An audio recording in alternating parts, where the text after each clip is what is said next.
साहित्य जगत।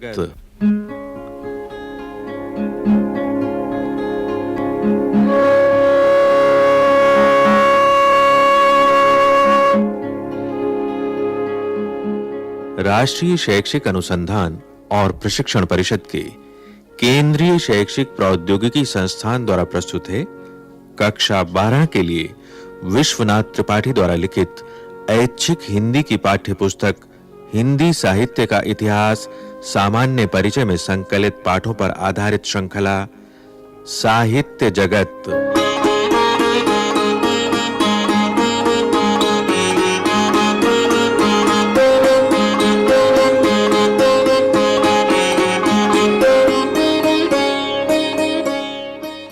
इस श्रृंखला के अंतर्गत सुनिए कार्यक्रम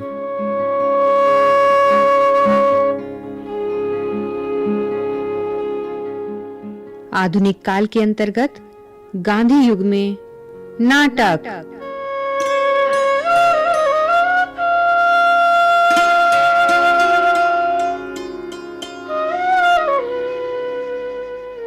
भारतेंदु युग में नाटक साहित्य ही प्रधान साहित्य रूप बन गया था, किंतु बाद में नाट्य रचनाएं कम हो गईं। इस क्षेत्र में जयशंकर प्रसाद ने महत्वपूर्ण कार्य किया। उनके नाटकों से हिंदी साहित्य में बहुत बड़े अभाव की पूर्ति हुई। नाट्य रचना का विधान प्राचीन काव्यशास्त्र में विस्तार से किया गया है। हिंदी नाटककारों ने उस विधान को ज्यों का त्यों स्वीकार नहीं किया।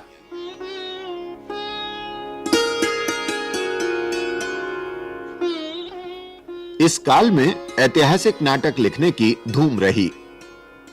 जयशंकर प्रसाद के अतिरिक्त हरिकृष्ण प्रेमी, गोविंद वल्लभ पंत, सेठ गोविंदास आदि ने ऐतिहासिक नाटक लिखे।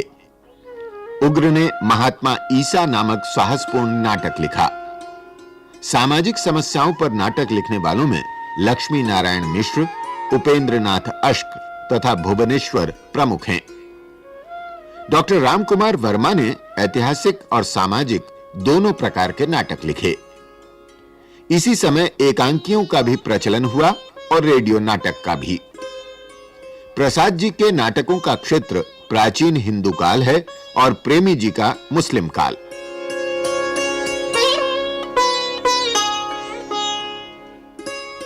प्रसाद के ऐतिहासिक नाटकों पर अपने समय अर्थात 20वीं शती की समस्याओं का पूरा प्रभाव है। उनके नाटक राष्ट्रीयता, अतीत गौरव की भावना से पूर्ण हैं। सांप्रदायिक एकता, विश्व बंधुत्व की भावना भी दिखाई पड़ती है, जिसे अंतरराष्ट्रीय भावना भी कह सकते हैं। 1931 में लिखे गए चंद्रगुप्त में एक ओर तो राजनीतिक चालें और चाणक्य का सूत्र संचालन है और दूसरी ओर उसका इन सब से विरक्त ब्राह्मण व्यक्तित्व है। इससे उस पात्र में अंतर्द्वंद्व तो आ ही गया है, शील वैचित्र भी आ गया है। 1928 में लिखे गए स्कंदगुप्त की देवसेना ठेठ छायावादी पात्र है। प्रसाद के नाटकों में उनका कवि मुखर है। उनके कुछ श्रेष्ठ गीत इन नाटकों में यत्र तत्र दिखलाई पड़ते हैं। प्रसाद नारी रूप के विश्वसनीय जानकार हैं। भारतीय नारी के शोषण के प्रति क्षोभ को ही व्यक्त करने के लिए उन्होंने 1933 में ध्रुव स्वामिनी लिखा, जिसमें कायर पति को त्याग कर एक प्राचीन हिंदू रानी अपने देवर का वरण करती है। कहने की आवश्यकता नहीं कि प्रसाद इस नाटक के द्वारा उचित कारण होने पर पुनर्विवाह के विधान को उचित ठहरा रहे हैं।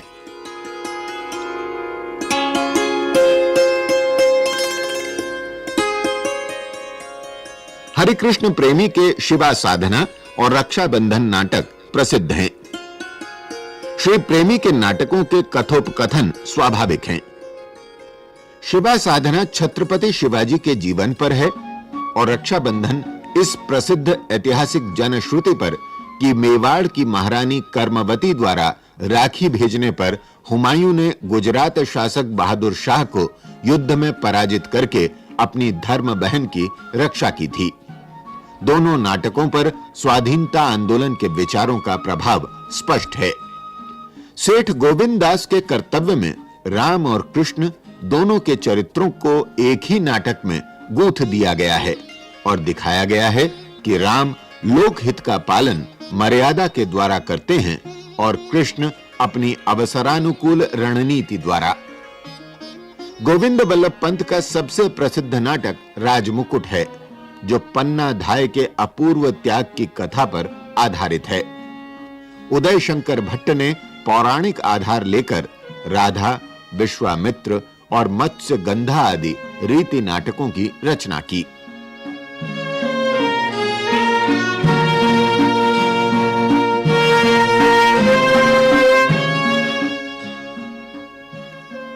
हिंदी नाटक को एक नया मोड़ लक्ष्मी नारायण मिश्र ने 1932 में मुक्ति का रहस्य और 1934 में सिंदूर की होली लिखकर दिया। दोनों समस्या नाटक हैं। समस्या नाटक से तात्पर्य ठेठ समकालीन जीवन की समस्याओं से है, जो बहुत कुछ व्यक्ति के मनोजगत से संबद्ध है। इनमें भावुकता से भरसक बचा गया था।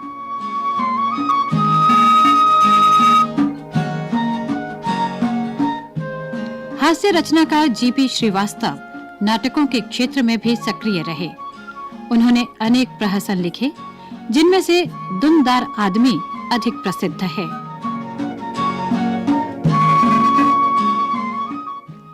प्रगतिशील लेखक संघ की स्थापना के बाद प्रगतिशील रचनाकारों का ध्यान नाटकों की ओर भी गया। 1939 ईस्वी के आसपास जन नाट्य संघ यानी इप्टा की स्थापना हुई। इसमें अनेक प्रतिभाशाली रंगकर्मी शामिल हुए। ये जन नाट्य संघ अपने आप को जन क्रांति से जोड़ता था। इसने अनेक भारतीय भाषाओं की रचनाओं का हिंदी में अनुवाद कराया और मौलिक नाटकों की रचना को भी प्रेरित किया। बलराज साहनी के नाटक मशाल और जादू की कुर्सी, ख्वाजा अहमद अब्बास का नाटक मैं कौन हूं, अश्क का तूफान से पहले और शील के नाटक बेकारी, संघर्ष, किसान जन नाट्य संघ द्वारा अभिनीत किए गए।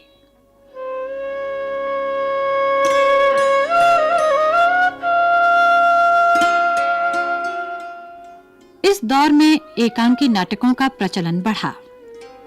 प्रसाद के एक घूंट को अनेक विचारकों ने एकांकी कहा। रामकुमार वर्मा, उपेंद्रनाथ अश्क, भुवनेश्वर आदि ने एकांकी साहित्य की श्रीवृद्धि की। रामकुमार वर्मा द्वारा लिखित 1 तोले अफीम की कीमत, 10 मिनट, स्वर्ग का कमरा आदि प्रसिद्ध एकांकी हैं।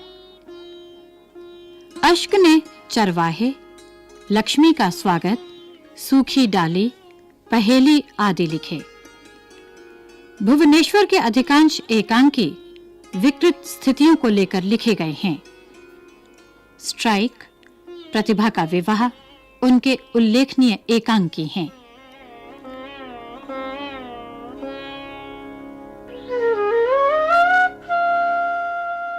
एकांकी विधा की उपयोगिता रेडियो का प्रचार होने के बाद और बढ़ी, क्योंकि वहां निश्चित समय में ही संवाद और ध्वनि के द्वारा नाटक पूरा कर देना होता है।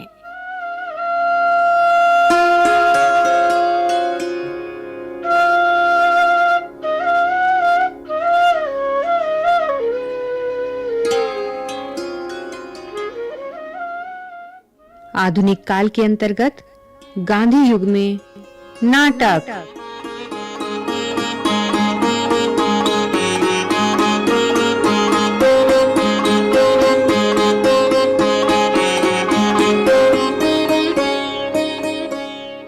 साहित्य जगत के अंतर्गत अभी आप सुन रहे थे ये कार्यक्रम।